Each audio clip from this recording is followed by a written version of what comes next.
Disney lance sa nouvelle série Star Wars. Le livre de Boba Fett, dont le premier épisode est disponible dès ce 29 décembre sur Disney+, suit les aventures du plus célèbre chasseur de primes de la saga. De quoi ça parle? Spin-off de The Mandalorian centré sur les aventures du légendaire chasseur de primes Boba Fett et de la mercenaire Fennec Shand. Après s'être hasardés dans les bas-fonds de la galaxie, tous deux reviennent au milieu des dunes de Tatooine pour y revendiquer le territoire autrefois dirigé par Jabba le Hutt et son syndicat du crime. Le livre de Boba Fett, une série créée par Jon Favreau.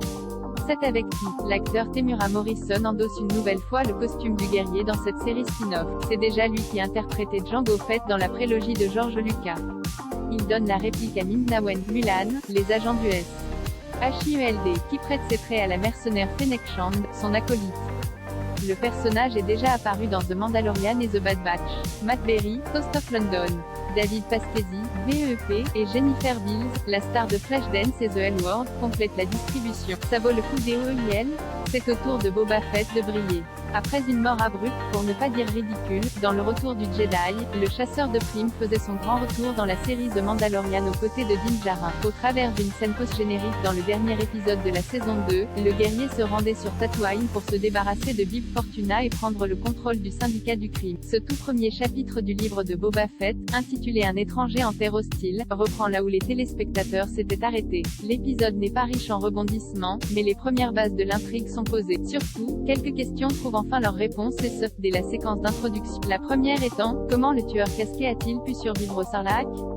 Avalé tout cru dans l'épisode 6 de la saga, il a finalement pu se dégager du corps de la créature en se frayant un chemin dans ses organes, notamment grâce à son lance-flamme. Une fois libre, le mercenaire est fait esclave des Tuskens, ces nomades qui parcourent les déserts de Tatooine. Pour gagner leur respect, Boba Fett se doit de faire valoir ses qualités de tueur. Tout le passé du personnage est dévoilé à travers des séquences de flashback, tandis que le chasseur est endormi dans un caisson de guérison. Réalisé par Robert Rodriguez, déjà à l'œuvre pour la série The Mandalorian, ce chapitre commence sagement la série consacrée aux héros. On espère quelques séquences de combat un peu plus ambitieuses que celles du premier épisode et plus d'intrigues dignes de ce nom.